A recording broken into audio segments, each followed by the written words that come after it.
Hello ladies and gentlemen, and welcome back to Fallen London. We are still doing the Paisley exceptional story. I don't actually know where to go. In the last episode we went to the factory. Yeah, it didn't really point us in any other direction, I don't think. So let's have a look at wearing your Paisley clothing.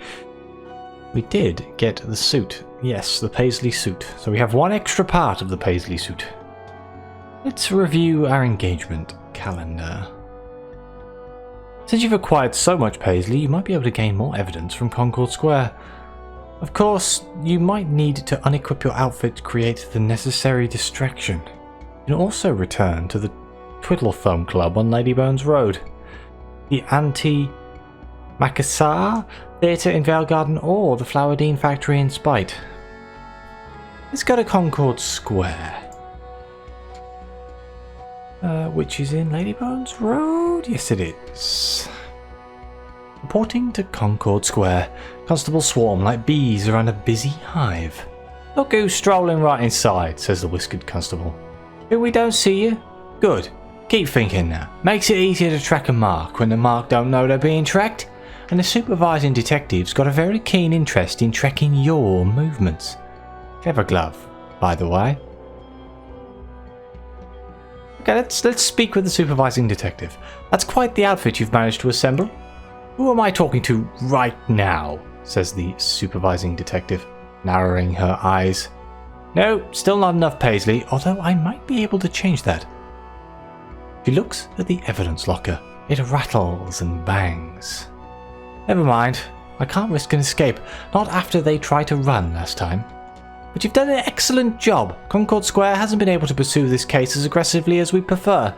We're too public. Which is why I appreciate your assistance in bringing more Paisley to my attention. I'll let my supervisors know about your wardrobe. So they do have a piece in the evidence locker. You're positive you heard this locker thump? Don't touch that, shouts the supervising detective, almost crushing your fingers as she stomps on the locker with her boot. Something inside stomps right back. She grumbles and gives it another kick. See what you've done? Now they're agitated. Nobody's allowed to open this, and especially nobody wearing Paisley. I've got my eye on your outfit. Okay, hang on. If we take off all the Paisley... I don't remember what I was wearing. It's the evening outfit, so it's probably going to be the... persuasive gear. There we go. Let's take off all of the Paisley. Let's open it now. You're positive you heard this locker thump? Yes! You can open this locker, you just need a distraction, which your Paisley clothes are happy to provide. They flop onto the supervising detective's desk, frantically tumbling about like, well, frantically tumbling clothes. No! Give me back my cigar! She bellows. You ignore the chaos. You crack the combination, you heave open the locker. There's a single shot pistol inside, sticky with blancmange. There are 2 Paisley boots, sealed in an evidence bag with a note, to be surrendered to the Foreign Office. The boots hop out. The supervising detective blows her whistle. You are, once more, surrounded by police. Oh dear. Good evening, officers. You can explain. They put down their truncheons. Not put them down against your body, mind you. This has all been a misunderstanding. I understand perfectly well, says the supervising detective. You've been wearing too much Paisley. I had hoped by letting you roam about London, you'd attract the rest of the clothes colony, but your leash was too long. Time to rein you back in. Hop onto your velocipede. On second thought, an escape might be more prudent than an explanation. See you later. Paisley flaps against your face, rumpling as you race down the streets with the velocipede squad on your tail. Your suit's collar is trying to puff the carnelian cigar. Rather unsuccessfully, you might remark. Which the glove is still clenching victoriously. The handkerchief taps your shoulder. What? Can't it see you're trying to outpedal the police? Oh. You barely miss the oncoming Ladau, which the constables do not. They're still crashing, their tangled velocipedes piling higher as you corner beautifully and head toward the marshes. You've lost them now. Your new Paisley boots dance a jig. absolutely bloody amazing. Okay, so we do have a pair of boots. So let's have a look-see, shall we? So we have the suit, the gloves, the handkerchief, and the boots. All we need is the hat. But where do we go here? Let's have a look at the engagement calendar again. Now that you have more Paisley, you might gain new perspectives at the Anti-Massage Theatre in Vale Garden. I know I'm saying this wrong, by the way. I was corrected that I'm saying it wrong. My brain can't change the way I say it. The Flowerdine Factory in Spite or the Tweedle Thumb Club on Lady Bones Road. Let's go to Vale Garden. Let's go back to the cinema. Or theatre, I suppose, is the correct term. Sneak in through the stage door. Someone appears to have left it propped open. How careless. Just outside the green room, you overhear more actors gossiping. Miss V's understudy insists that she saw it. The phantom of the anti-macassar. Yes, on the very same night when that fellow got killed. She describes everything with lurid detail that one would expect from a promising melodramatic actress. How it crouched, how it drooled, how it crawled like an oversized toad, or perhaps an urchin. The other actors are quick to point out that it sounds nothing like the Phantom. Eventually, Miss V's understudy is forced to agree. It was far too fleshy. Let's study the crime scene now we have the boots. The deceased dandy's private theatre box is still preserved. This is the same. Okay, let's sit in the victim's chair. This will advance the story. Oh, wonderful. Attempt to view the crime scene from another perspective. You settle down into your seat. You've had plans for this evening for so long. Since you first tried on your Paisley outfit, since you first wore it before the mirror. No, longer than that. Since you first learned that a Windsor knot could mean something different at 6 o'clock on a Sunday and 9 o'clock on a Tuesday. Since you first tied a shoelace that was more than a shoelace. Everyone who is anyone is here, and quite a few people who are nobody are here as well. It is opening night. You remember it so clearly, it's woven in your Paisley's memory. You lean forward in your box. You smell the perfume, see the moon pearls, hear the silk gowns rustle in the audience. And you watch Miss V upon the stage. She is the leading lady. She will quit the company tomorrow after you have given her your message here tonight. But tonight is still tonight. Remember tonight as it was, before everything changed. We can always watch the performance, see if this changed anything. You already know what the critics will say. They will call the play superficial, without a message or moral. They will not understand that, by daring to be nothing more than itself, it expresses the greatest freedom. Your heart thunders in its own private applause. Your Paisley soaks your zeal into its living thread. Okay, let's adjust the handkerchief. Move it to your other pocket. Fold it twice. Pretend to sneeze. You are well positioned, both figuratively and literally, to send this message. To anyone else, it will look as though you are simply wiping your nose. But someone who knows the cipher will understand that Paisley fabric folded in precisely this manner is a warning. Miss V sees you from the stage. She lifts a prop parasol and twirls it clockwise, anti-clockwise, clockwise, clockwise, anti-clockwise, in order to confirm the message's reception. You will never speak in person. You will never even meet. She will escape before the ministry can arrest her, and you will return to your club, where you can transmit vital intelligence to the resistance without anyone suspecting that your fashion choices serve more than your vanity. Well, isn't this taking an interesting turn? Ah, someone is approaching from behind you. Turn around in your seat. We're not about to get shot, are we? Suddenly, an intuition flashes through your mind. Your gloved hand jerks into the air, fingers uselessly splaying to stop an attendant from hauling you back to the street. No Paisley in the theatre!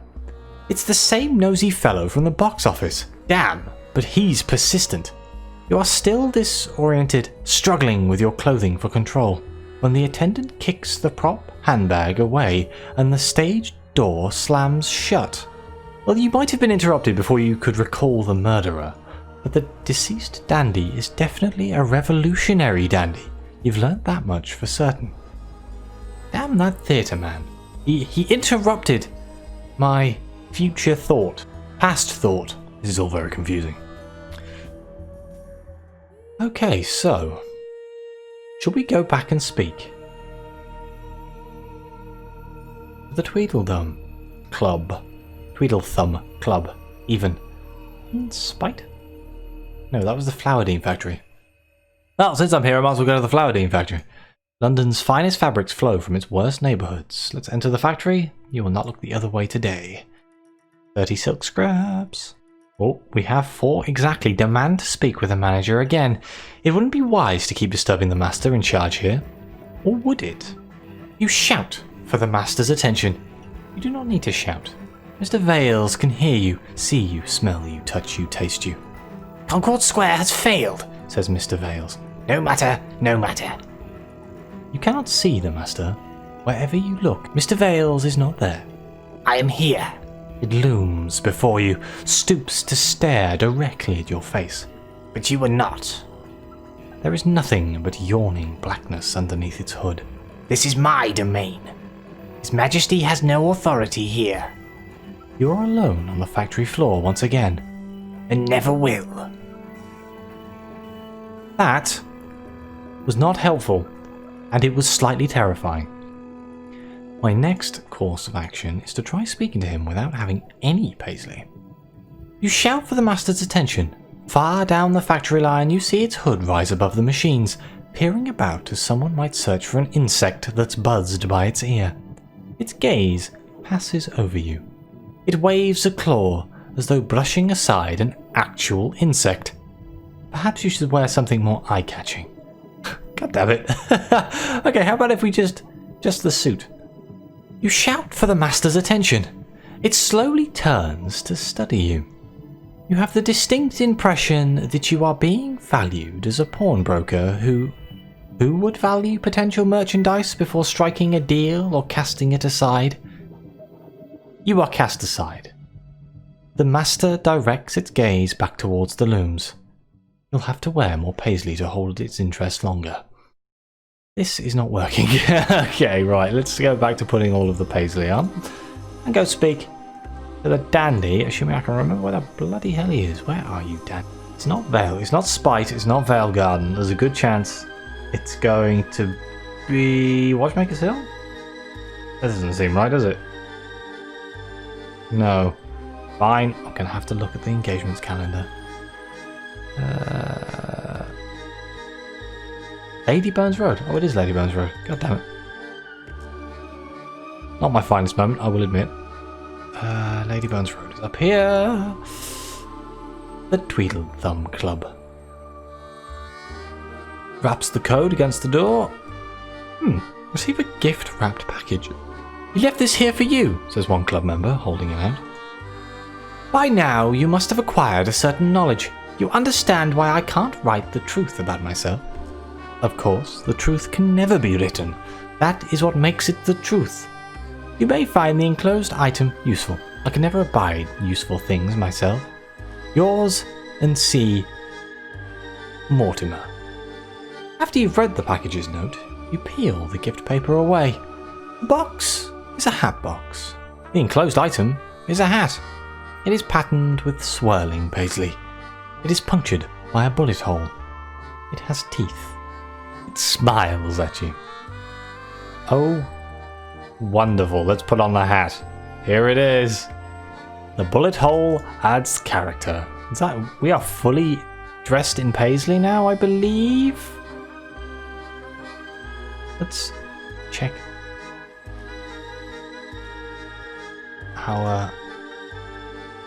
Uh-oh. That's it. This will advance the story. Consider your appearance. How does your outfit look? We are fully patterned in Paisley. Let's find out. You have become your outfit. Study the glass. Yes, concentrate. Turn this way. Now turn that way. Now you're whole again. Whole again. Whole for the first time since that bullet tore you apart. Your fabric ripples with delight. Your garments tighten around your new limbs. They wobble when you walk. Perhaps they're trying to resist. Perhaps they still think you applies to them. But you are not the person here. You are the hat, tipped roguishly. You are the jacket pocket and the handkerchief tucked into it. You are the boots whose buckles gleam. You are the glove adjusting your cufflinks. You are Paisley. So we lost everything, but we became our outfit. Oh dear. Wait, does this mean I'm no longer wearing any of this stuff? Did I? Oh, such a cool picture. Let's just see where this is going. You are as whole as possible. At any rate, you're still missing your other glove. But every revolution must have casualties. Otherwise, it wouldn't look like a revolution. And how things look determine what they are. You look across the theatre. It is still opening night, and you are in your private box again. Your Paisley will always be stained with this evening. Let's watch the performance. Again. You watch Miss V upon the stage. She is twirling a prop parasol, clockwise, anti-clockwise, clockwise, clockwise, anti-clockwise. It is a gesture with a secret cipher. And Miss V herself is a link in a greater network. Her acting defies the censors. Her performances transmit encrypted messages. But her prop parasol, it is only a prop parasol. It cannot think or feel or fight. Neither can any costume here tonight.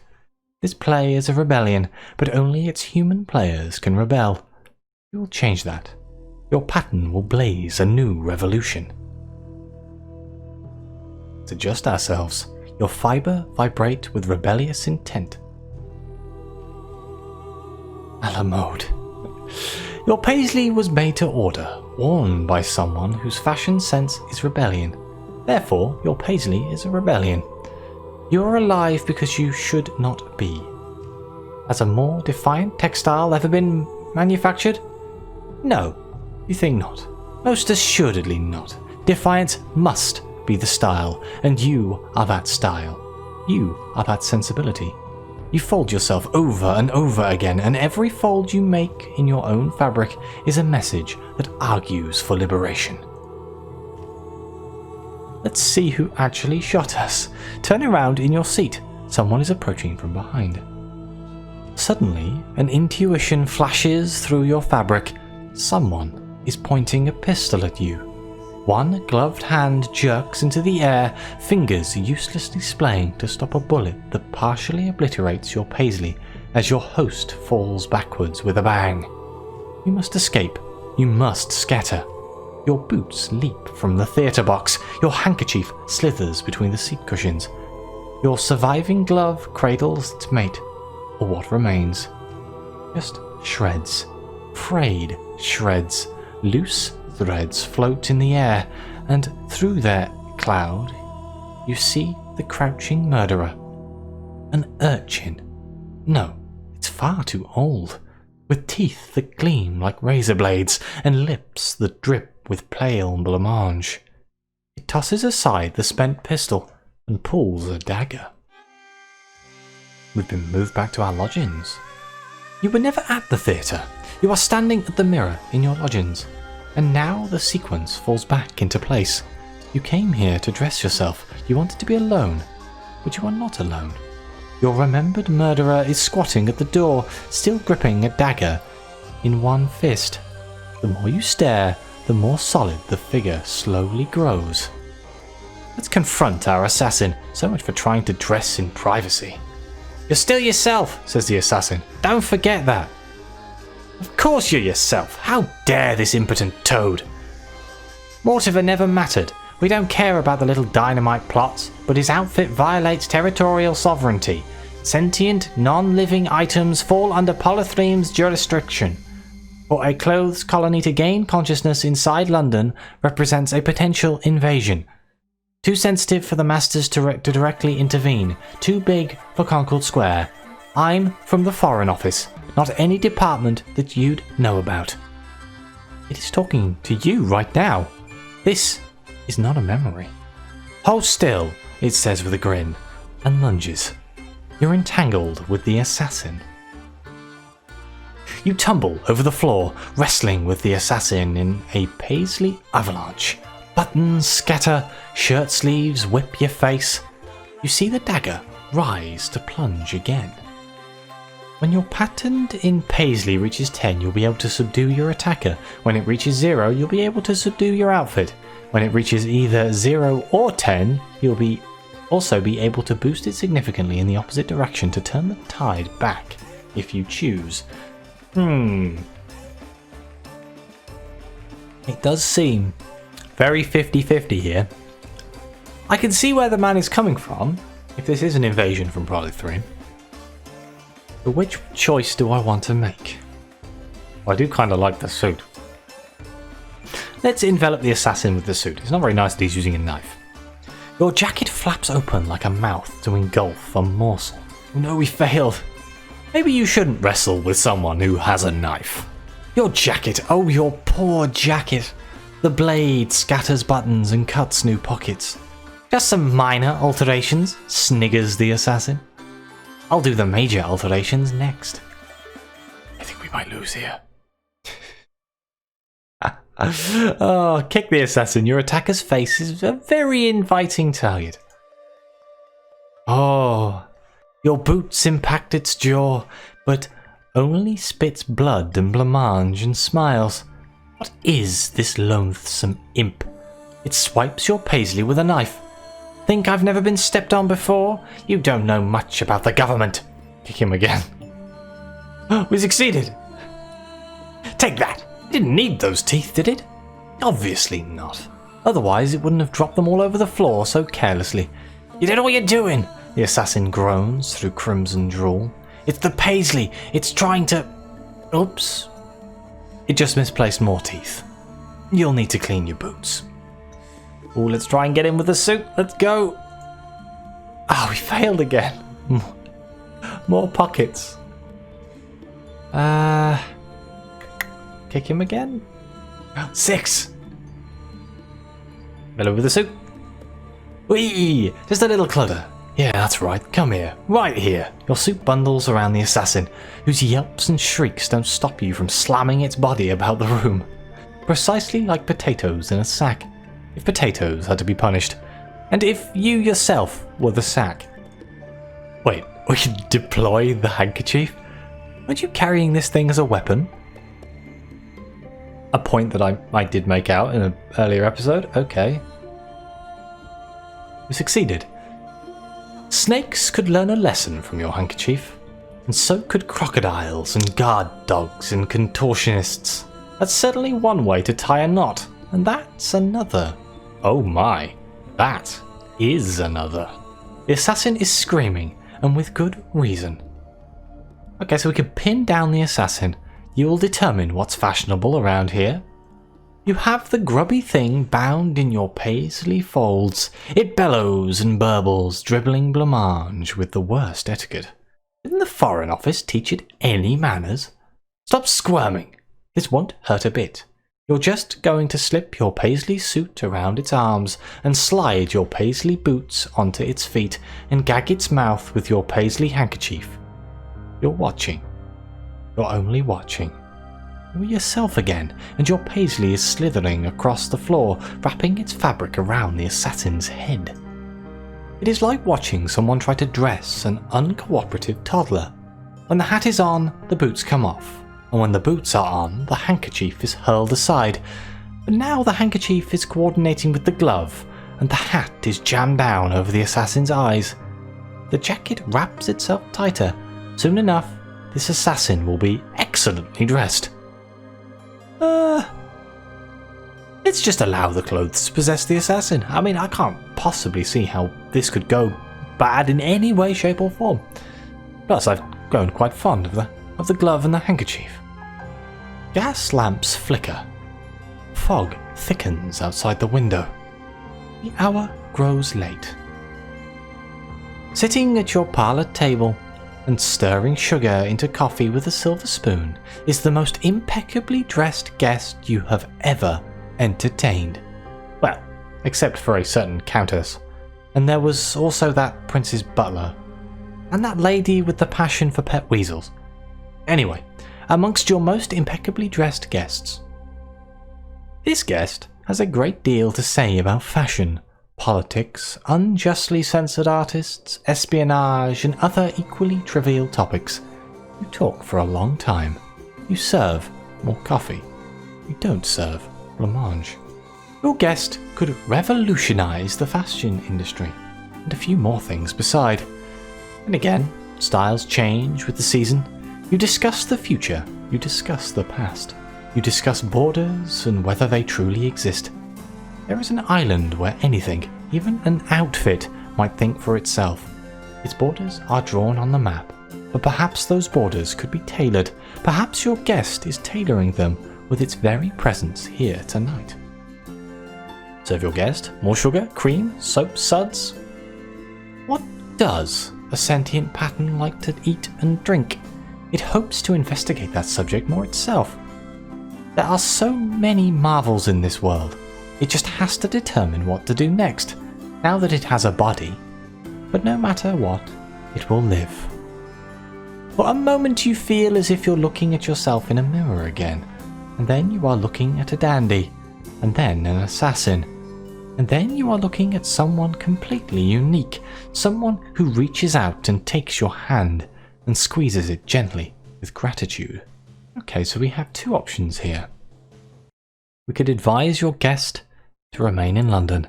Its Paisley came to life in this city, and this city is where it belongs. Or we can advise our guest to sail to Polythreme. It won't be safe until it's gone. London's sovereignty might not be safe either. I think we should send it to Polythreme. I think it's a really bad idea to leave this hanging around in London, so let's advise him to sail to Polythreme. Being alive is what matters. There you go.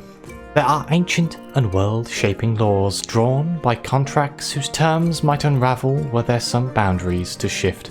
This was not a revolution, but it might have been. And it might still be, as long as things exist when they should not exist. As long as there are handkerchiefs folded in certain ways and fabrics sewn with defiant symbols. Your own clothes are stiff with sea salt. After spending the night at the docks, bartering with boatmen and facilitating whispered agreements, your parlour is empty again. You clear away the finished coffee cups. You can still picture a glove waving goodbye. Epilogue Paisley will conclude this exceptional story. On the plus side, I increased my renown with the revolutionaries. As you can tell, it's quite low because I don't actually normally spend any time with the revolutionaries. Let's go with Epilogue Paisley. Once suspicions have subsided, you receive an invitation to the Anti-Macassar. Apparently, their last show was not only expurgated, but also too poorly written, according to the press, for law-abiding citizens to understand. Now, Zayla's wife for every matinee.